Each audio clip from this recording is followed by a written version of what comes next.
Hello guys, commerce ലോഗ്സിൻ്റെ പുതിയൊരു ക്ലാസ്സിലേക്ക് സ്വാഗതം. നമ്മളിന്ന് ഡിസ്കസ് ചെയ്യുന്നത് ancient Roots of taxation in ഇന്ത്യയാണ്.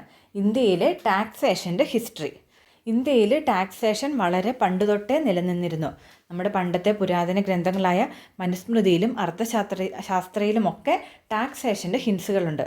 മനുസ്മൃതിയിൽ പറയുന്നത് king should collect tax like a bee collect nectar without ഹാമിങ് ദ ഫ്ലവർ.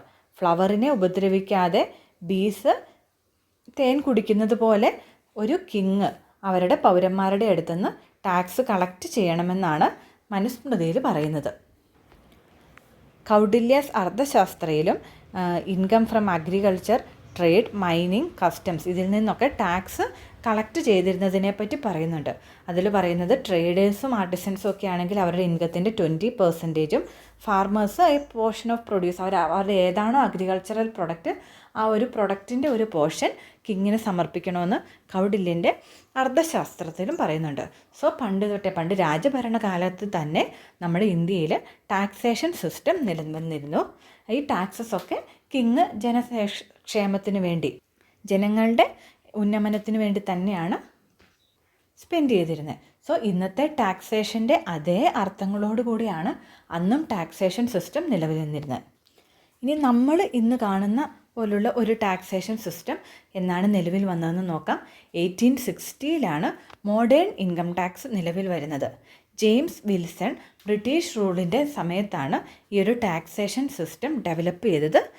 നമ്മുടെ 1857 റിവോൾട്ട് മൂലം ബ്രിട്ടീഷ് ഗവൺമെൻറ്റിനുണ്ടായ നഷ്ടം, നമ്മൾ നടത്തിയ റിവോൾട്ടിൽ അവർക്കുണ്ടായ നഷ്ടം നമ്മളിൽ നിന്ന് തന്നെ നികത്താൻ വേണ്ടിയാണ് ഈ ഒരു ടാക്സേഷൻ സിസ്റ്റം അന്ന് അപ്ലൈ ചെയ്തത്. Okay, applied to income from land, profession and trade. ലാൻഡിൽ നിന്നും പ്രൊഫഷനിൽ നിന്നും ട്രേഡിൽ നിന്നുമൊക്കെയുള്ള ഇൻകത്തിൽ നിന്നെല്ലാം ബ്രിട്ടീഷ് ഗവൺമെൻറ് ടാക്സ് ഈടാക്കിയിരുന്നു. To as a temporary tax. പക്ഷേ ആ ഒരു ടാക്സേഷൻ സിസ്റ്റമാണ് നമ്മൾ ഇന്ന് കാണുന്ന ടാക്സേഷൻ സിസ്റ്റത്തിൻ്റെ ഫൗണ്ടേഷൻ. സോ നമ്മൾ ഇന്ന് കാണുന്ന നമ്മുടെ ഇൻകം ടാക്സ് ആക്ട് എന്നുവെന്ന് നോക്കാം. 1 April 1962 income tax act enforced ആയത്. ഇത് ഇന്ത്യയിലെ എല്ലാ ഡയറക്റ്റ് ടാക്സിനെയും ഗവേൺ ചെയ്യുന്നത് ഈ ഒരു ഇൻകം ടാക്സ് ആക്റ്റാണ്. ഇൻകം ടാക്സ് ആക്ടിൻ്റെ കീ ഫീച്ചേഴ്സ് നോക്കാം. ഇൻകം ടാക്സ് ആക്റ്റിൽ ഇൻകം എന്ന് പറയുന്നത് 5 ഹെഡ്സ് ആയിട്ട് ഡിവൈഡ് ചെയ്തിട്ടുണ്ട്. 1 salary, 2 house property, 3 business or profession, 4 capital gain and other sources. എല്ലാ സോഴ്സിൽ നിന്നും കിട്ടുന്ന ഇൻകം ടാക്സിൻ്റെ, അതായത് ഡയറക്റ്റ്ലി ഒരാൾക്ക് ഡയറക്റ്റായിട്ട് ഏത് സോഴ്സിൽ നിന്നൊക്കെ ഇൻകം കിട്ടിയാലും അതെല്ലാം ഇൻകം ടാക്സിൻ്റെ പെർവ്യൂ വരും.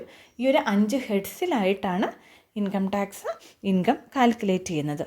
ഇതിൻ്റെ കൂടെ പല പല ഡിഡക്ഷൻസും എക്സംഷൻസും ഒക്കെ ഇൻകം ടാക്സിൽ പറയുന്നുണ്ട്. ഇൻകം ടാക്സ് ആക്ട് 1962 ഓരോ വർഷത്തെയും ഫിനാൻസ് ആക്റ്റിൽ ഇൻകം ടാക്സ് അപ്ഡേറ്റഡ് ആയിക്കൊണ്ടിരിക്കുന്നുണ്ട്. അതുപോലെ തന്നെ income tax rules 1962 periodic notification by CBDTയും ഈ ഒരു ഇൻകം ടാക്സിനെ ഗവേൺ ചെയ്യുന്നുണ്ട്. സോ ഇൻകം ടാക്സിൻ്റെ നിയമങ്ങളൊക്കെ പറയുന്നത് ഏതൊക്കെ ഡോക്യുമെൻറ്റ്സിലാണ്? 1 income tax act 1962, 2 income tax rules 1962, 3 periodic notification or circulars by CBDT, 4 the annual finance act. ഓരോ വർഷം ബജറ്റ് അവതരിപ്പിക്കുമ്പോൾ നമ്മുടെ ടാക്സ് റേറ്റ് കൂട്ടി കുറച്ചു എന്നൊക്കെ പറയില്ലേ. സോ ഇങ്ങനെ ഫിനാൻസ് ആക്റ്റിലും പിന്നെ CBDT നൽകുന്ന സർക്കുലാർസിലും പിന്നെ അന്ന് 1962 ഡെവലപ്പ് ചെയ്ത ഇൻകം ടാക്സ് ആക്റ്റും ഇൻകം ടാക്സ് റൂൾസും എല്ലാം കൂടിയാണ് നമ്മുടെ ഇന്ന് കാണുന്ന ഇൻകം ടാക്സ് എന്ന് പറയുന്ന സിസ്റ്റത്തെ ഗവേൺ ചെയ്യുന്നത്.